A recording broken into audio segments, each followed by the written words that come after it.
Hi, I'm Elisa, and welcome back to my channel and On the Mind Goes, where I discuss my journey to an ADHD diagnosis. I did have an appointment last Tuesday with my internal medicine doctor. That's my primary care doctor. And I brought in my binder that had everything that I had put together, including my charts that I made and the tests that I'd taken and all of that kind of stuff.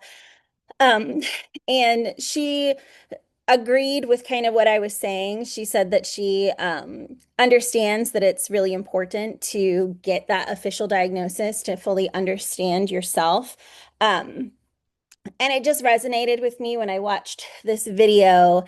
I think it was yesterday or the day before that was talking about how having your diagnosis and understanding, not even having like the official diagnosis, but understanding your neurotype can be life-saving.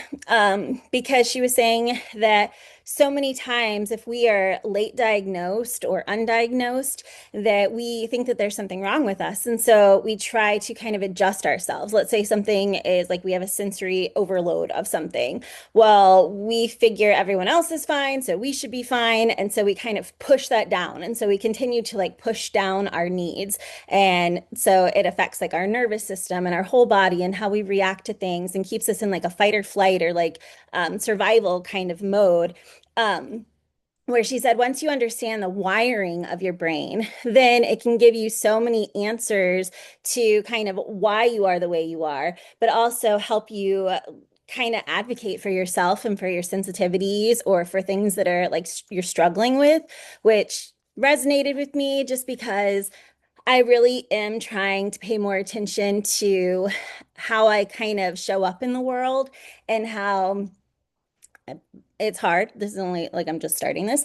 Um, but how I show up in the world and just kind of how I um try and be more true to myself. So if something is bought, or like for instance, this is silly, but like my daughter, one of my daughters, she hates wearing a sweatshirt or a jacket or anything over top of like another sweatshirt or a t-shirt underneath of a sweatshirt. Like it just sensory, she can't handle it. So for the longest time, as her mom, it's getting cold out, and I'm like, but you need a jacket or you need this. And I would let her do her thing. She would go in just usually sweatshirt.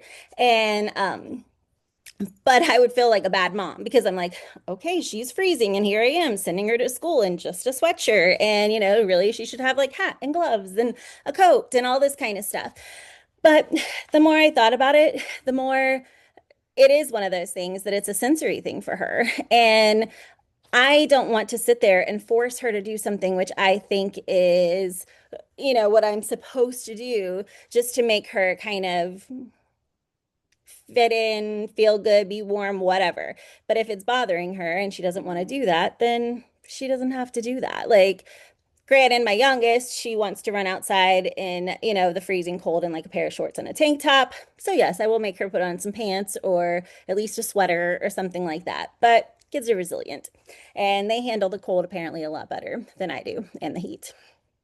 Um, so I met with my internal medicine doctor, and so that went well. So she put in a referral for the testing, and I got the referral yesterday. So I did like the initial paperwork, and I just got off the phone with the testing center. And on the messaging, like when you're calling to set up the appointment, it says that it could take like 4 to 5 months to get in, which I was like, okay, like that's fine. I'll just kind of keep doing my research, understand my brain a little bit more, but like I'll have to wait. But then I called them, I got a hold of someone, and they can actually get me in December 17th for, the initial kind of stuff.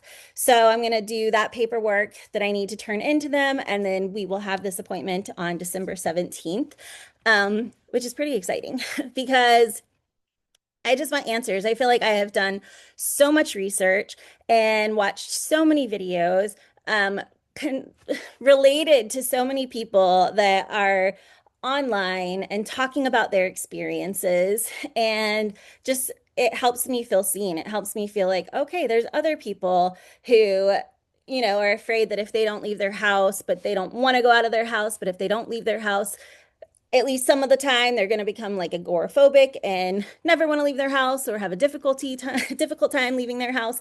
And so all that kind of stuff, when I hear someone else say it and I can say, Yeah, I've had that exact same thought that it just helps me feel a lot less alone. Um, so yeah, so I have that appointment on Tuesday and we will see where we go from there. Um, but so that was just a little update on kind of my journey towards this ADHD diagnosis. And then I did so my brain, I tend to, it fires off all kinds of stuff at night, right when I'm laying down to go to sleep, and it decides it wants to be as creative as it possibly can. And like every single thought is just like jumping from one to the next. So, one thing I want to say is I will just do a little plug for this. Not that I get anything from it, but just because it's awesome and I just found it. Is I found this app. So I like to write at night, right? I like to at night, like when I have these thoughts, sometimes I'm like, I need to jot them down because I know, knowing my brain, there's no way that thought is going to come back to me again tomorrow. So at first, I was like, well, I'll just make a little notebook. And I got these like kind of 3D stickers and I put them down the lines because I was like, okay, well, if I'm in bed and it's dark and I don't want to wake up my husband, so I won't turn on the light, I'll just kind of feel and be like, okay, here's a line and I'll write my thoughts. Um, but I hadn't been taking that to bed and I hadn't been doing that. And that really doesn't seem like it's going to work very well. So I was like, okay, I need to find something on my phone where I can just kind of get all this stuff out of my head. And I usually go to my notes, is where sometimes I write stuff, but I like bullet points and I like color and I need all of that for my brain to better function. And so I started doing some digging. So as I'm in bed at like 11 something at night, I found this app called List Maker. And it's really cool. I've only used it once, but you can change the colors of each of your bullets. You can add things wherever. You can turn things into headings. You can change pictures. You can set reminders, appointments, all of this stuff. And it's just, and I love the way that it's written. Because it looks like it's on a chalkboard or something like that in a bunch of colors. And it's funny because I was a teacher, I was a high school teacher and a middle school teacher, but I was a high school teacher. And I always, like all my expo markers were colorful because our board would look like a rainbow just threw up on it. Because I would tell my students that my brain needs color to understand things because if not, it all, like let's say I write it all in black and it's on the whiteboard. Well, it all just blends in together. It becomes like one thing, nothing stands out. Where if I do it in different colors, I'm a very visual person. To the point that in college I could take notes for different tests. And on my paper, again, it would look like a rainbow, just like exploded. Um, but it helped me visualize because then when I was in the test, I could see like, okay, that was in this corner, it had this around it, and I could kind of like see the words that were there. Um, and so that just helps me. I don't know why I got off on that track. So whatever. But anyways, so I started making these lists because I get these like late night thoughts and I just wanted to kind of jot them down because I thought some of them might be beneficial to kind of talk about. Um, so one of the things that I had on there that was just floating around in my head is so for the past like week and a half to 2 weeks, I have not been in the best headspace. Um, I didn't realize it at first. Sometimes when I'm dropping down or I'm getting a little bit, not even depressed, but just not doing well, I don't notice it until like I'm already in it. And I think for this one, there were just so many factors that kind of just snowballed into one thing that really was affecting my brain. So let me explain. So I talked to my psychiatrist and we discussed going for getting referral for this autism testing and all of that kind of stuff. And we discussed my medications. And so she decided to lower two of my medications. So what I'm on, I'll just say that, is I am on, so I take an anxiety medication. I take antidepressant. Then I take a combination, which is a mood stabilizer and antidepressant mix. Then I take my ADHD medicine. And I feel like there's another one, but I don't know. Okay, so those are the ones that mostly I take. So what she did was oh, and I used to take sleeping medication also. But she pulled me off the sleeping medicine because I hadn't been taking it, to be honest. Um, when I do take it, so it's Ambien, and when I take it, it knocks me out. Apparently, I'm like dead to the world. My husband has said like he will get up, and like one time our dog was like throwing up in the middle of the night, and he was up all frustrated and trying to clean it, and I did not budge. And so a big part of that was I would kind of not take it whenever he would go out of town for work because we have two daughters and I need to know if somebody like breaks into our house or our girls need something. And so I didn't want to be dead to the world. And then my psychiatrist, when I had told her that, she told me, you can't do that. You need to take your medicine. You need to get your sleep because it's very important for your brain. Um, so she told me if I really was struggling with that, that when he goes out of town, I could maybe try and take like half of a pill. So that's what I did for a little while. I took half a pill. But then it was still apparently I was still like out once I was out.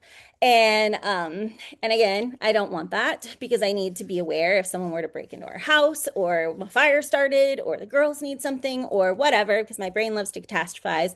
So anything bad, I just wanted to be able to be alert and function. So I hadn't been taking it because my husband went out of town for like a couple weeks, and so I had gone those couple weeks without anything. And then it was just like, well, I haven't had it, don't need it. So we discontinued that. Then she decided that she would lower one of my antidepressants. So we lowered that and like halved it from like 300 milligrams to 150. And then we also lowered, I'm on an anxiety medication. So we lowered that medication also to, I think, half or something. Um, so we started there. Well, of course, when I made this appointment, I was running low on medications. And so two of my other medications were out.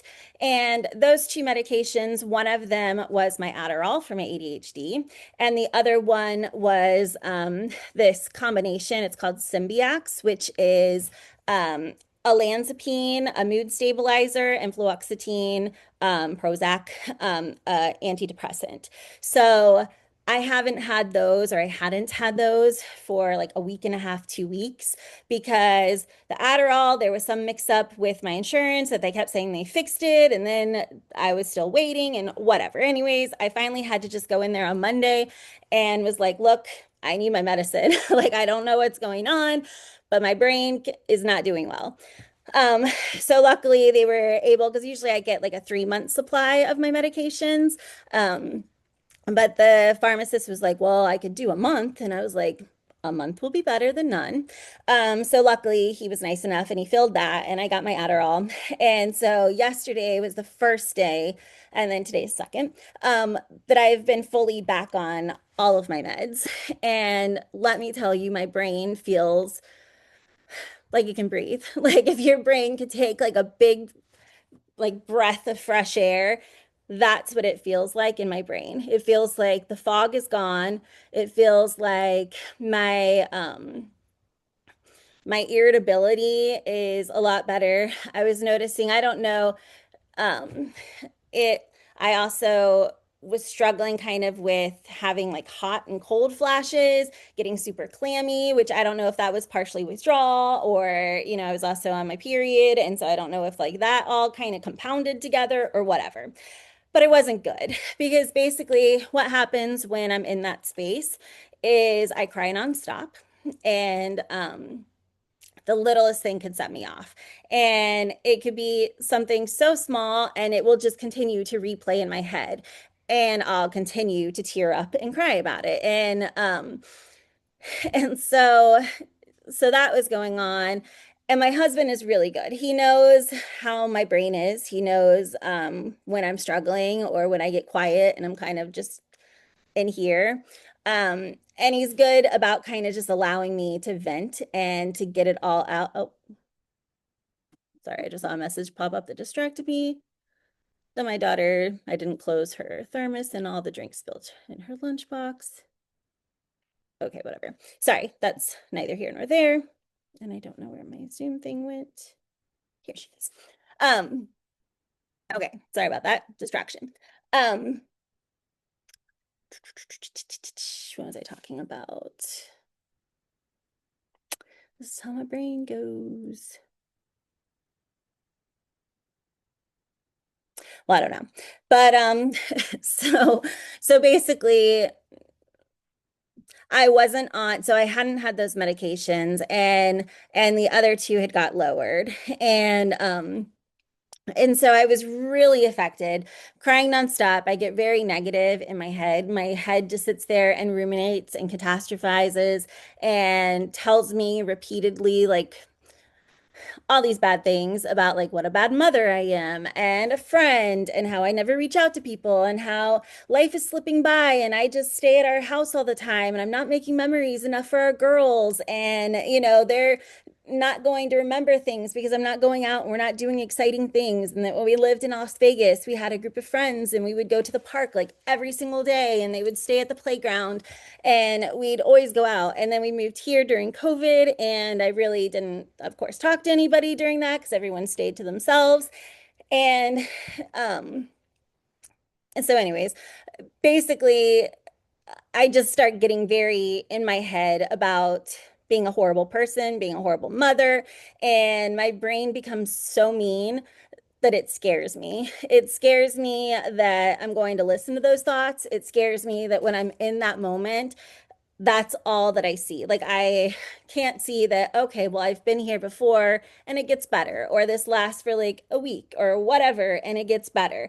Instead, I just kind of in my head, I feel like I get so scared that this is what it is. I'm never going to feel happy again. I'm going to be irritable. I'm going to like be short with my girls when I don't want to, and all of that kind of stuff. And so it just gets hard, I think, just to kind of function. But, and I don't know, part of it could be also like I saw that there was this comorbidity for so people, women with ADHD have a 46% higher chance of also having something called PMDD. And women with autism have a 92% comorbidity rate with PMDD. And basically, what that is just severe PMS. And so it kind of affects your ability to sort of function in your day-to-day life. And it'll last for maybe like a week or so prior to starting your period. And then it will taper off maybe after like a day or two after your period starts, and you'll start to like feel better. And so I don't know if part of it's that and being off of those medications, because apparently the medications that they use to treat that are your antidepressants and your birth control. And so I don't know if it was that, if it was the medication change and not being on medicines, or if all of it just came together in like this perfect storm that was just horrible. Um, because for here's another thing. So it was my mom's birthday and we were going to my mom gets a timeshare in Virginia Beach. And so my younger sister was coming from, a few hours away up north. My other sister was coming from a few hours south, and they were all going to meet. And so we're about an hour from Virginia Beach, and so it would be easy to just go meet up. But I get in my own head about because I have such a bad memory, and we talked about this, I think like probably like a week or 2 weeks before, I just can't remember. And so then when all of a sudden they say like, oh, who's getting together and we're all going to meet at the timeshare. And I'm like, wait, what? Like that wasn't in my plan of my head, like I didn't plan for that, that wasn't what my evening was going to entail. And now I have to switch gears, and that's very hard for me to just kind of like change it up.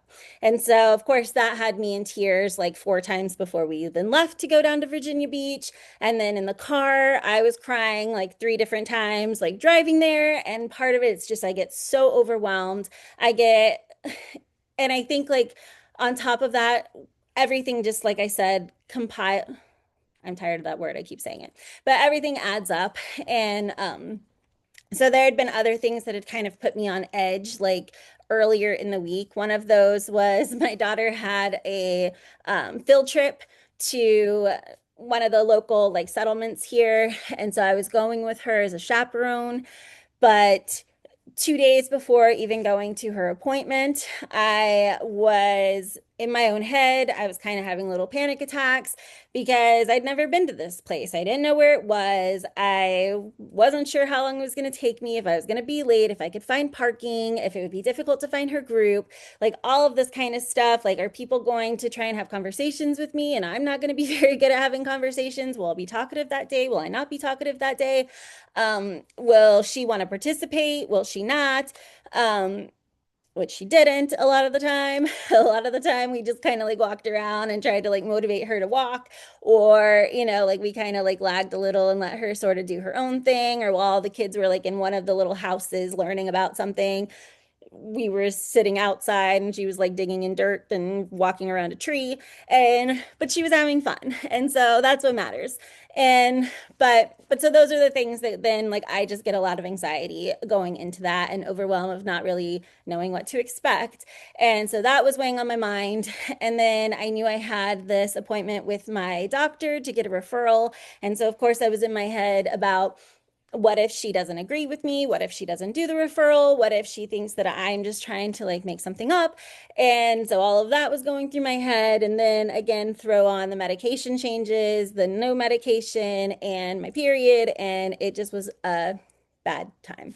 But I'm better because yesterday was my first day with all of my medication again. And my brain can actually function, and I can actually play with my girls, and I'm not in tears, and I don't feel like the tears are just like waiting right behind like my bottom lid, just waiting to overflow because they're like constantly there. And I just feel nicer. Like I just um feel much better. So yeah, I don't know if any of you guys struggle with medications, and really, so that's one of the things too, is so with this whole me searching for this ADHD diagnosis, and questioning my bipolar diagnosis, maybe I have that also, maybe I don't have that. I don't know. But um, if I don't have it, I don't want to be on all of these medications. Like, yes, I was greatly affected when I didn't have two and I had two lowered at the same time. But what if they don't have medications again? I don't want to be dependent on something. Like, I get it. My sister, she's a nurse, and she's like, okay, but if it were like blood pressure and you had to be on like 10 medications to keep your blood pressure or whatever, intact and so like healthy. And she's like, then you would do that. You would take those medicines because you need it. And she said, it's the same kind of thing, that if you need it, then you take it if it helps you feel like a functioning human being, and that it doesn't matter if I require 7 pills or 1 pill or whatever. And I agree with that. I understand what she's saying, and I truly do. I want to feel like a complete human that functions and isn't stuck in her own head, because that's my problem too. And I'm in that space, is I cannot get out of my head, and I just sit there and just replay all of these things over and over. Um, but I also, the pharmacy was out of 2 of my meds for 2 weeks. And so, there's no guarantee. And then there's all this stuff going on with like healthcare and, insurance and all this kind of stuff in the world right now that is scary and a lot. And who knows, that if we're going to have, just like during COVID, when we couldn't get Adderall at all, we had difficulty getting other things, that I don't want to be dependent on all of these if I don't require all of them, because of course it's going to affect me when I'm off of them or lowered, because I've been on them for years and years, like 20, I think since like 2017. Um, and so yeah, it's going to affect me negatively when I'm not on them. But I also don't want to just jump back on like, okay, let's bring those dosages back up and all that kind of stuff, because that's not allowing myself to kind of like adjust to what's going on and to kind of rebalance.